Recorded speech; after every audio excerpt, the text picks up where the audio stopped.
and I gave 3 of them.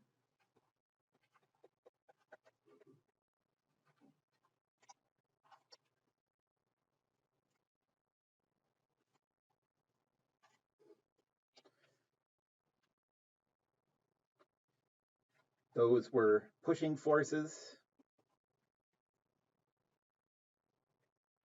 pulling forces that you can think of as always involving cables,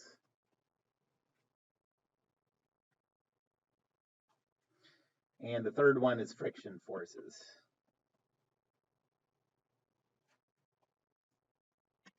We've done these 2, so I just need to talk about friction. Okay, so a friction force.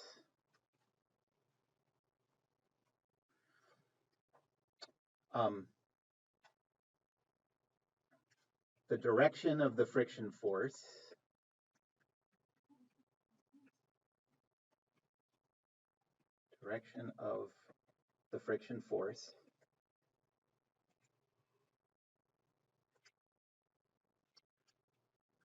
is, first, it's always parallel to the surface.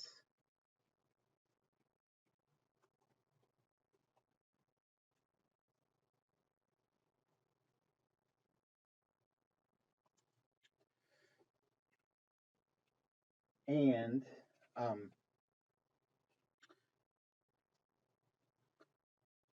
I'm going to break it up into 2 different types of friction. So if it's kinetic friction, that means that the 2 surfaces are sliding relative to each other.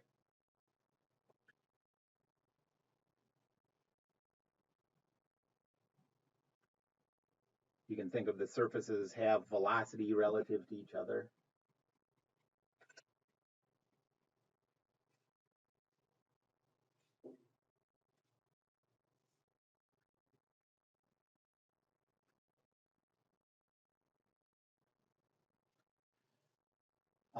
In that case, the direction of the friction force is opposite the velocity vector.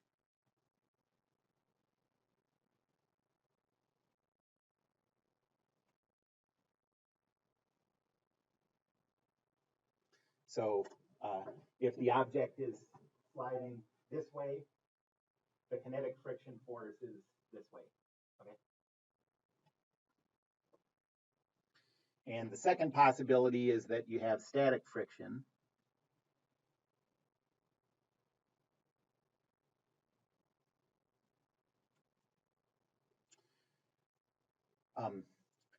Static friction is friction where the surfaces are at rest relative to each other.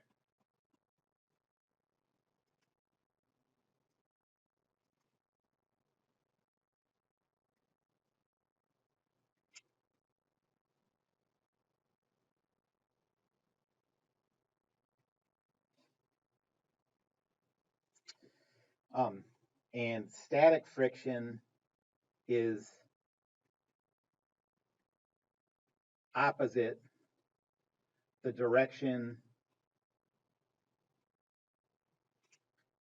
of acceleration that would occur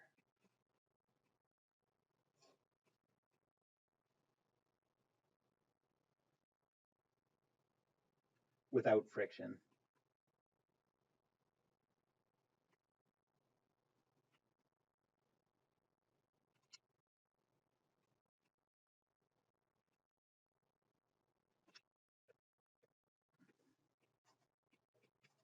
The magnitudes of the friction forces for kinetic friction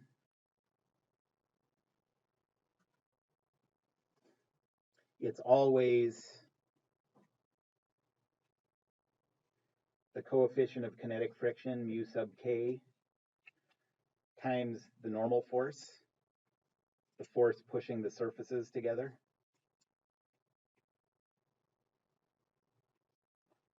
The contact force, let's say between the surfaces.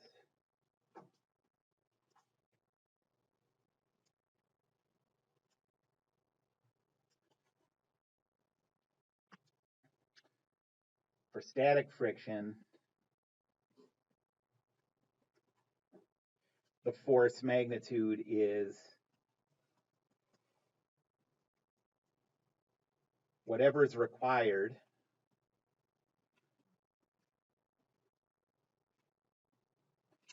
to keep the acceleration 0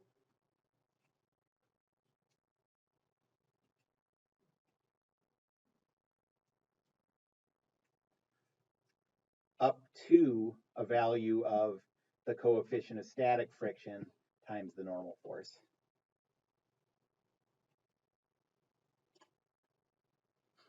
So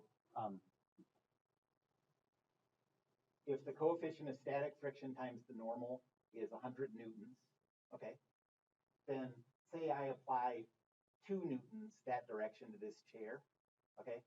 Well, you know that the static friction can't apply 100 newtons the other way if I apply 2 newtons, because that means I would push this way and the chair would accelerate the other direction. That doesn't make any sense.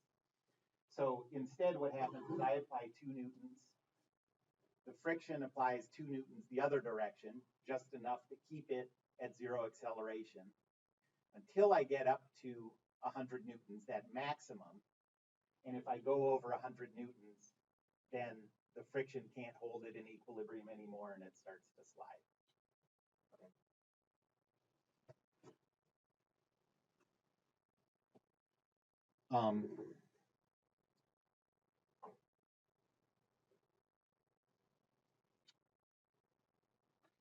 Anybody have any questions about that?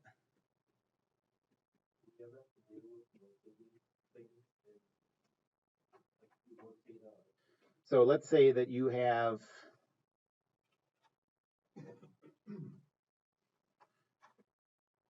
a box on an incline.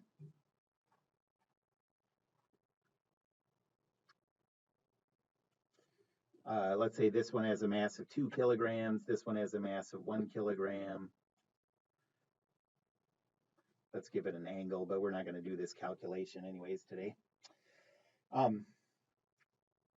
And let's say that the coefficient of kinetic friction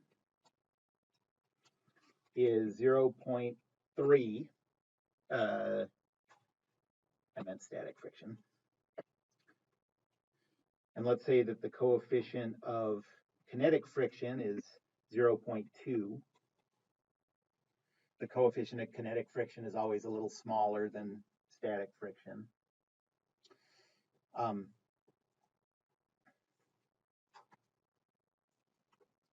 Let's draw a free body diagram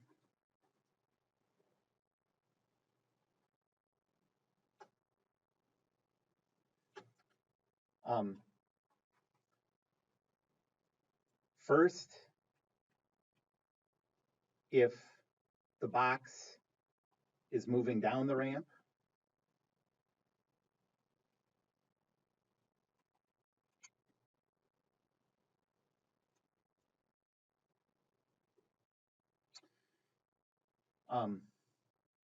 and second, if the box is moving up the ramp.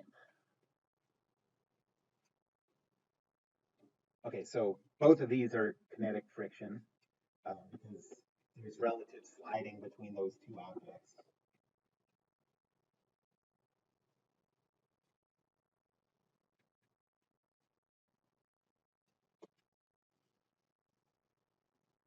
So for part A,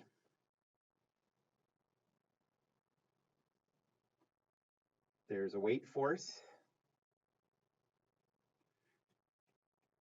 That's the weight. There's a cable force that we don't know yet. There's a pushing contact, N. And now it says for part A that the box is moving down the ramp. So what's the direction of the friction force? Yep.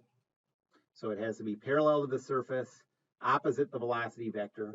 So this is going to be the coefficient of kinetic friction times that normal. Okay. Now it's the same problem, but imagine that at that instant it's sliding up the ramp.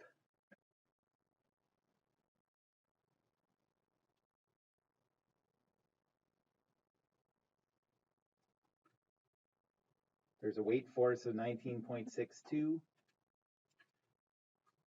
a cable tension, a normal force. But this time, since the velocity is up the ramp, the friction force has to be down the ramp with a magnitude of 0.2 N.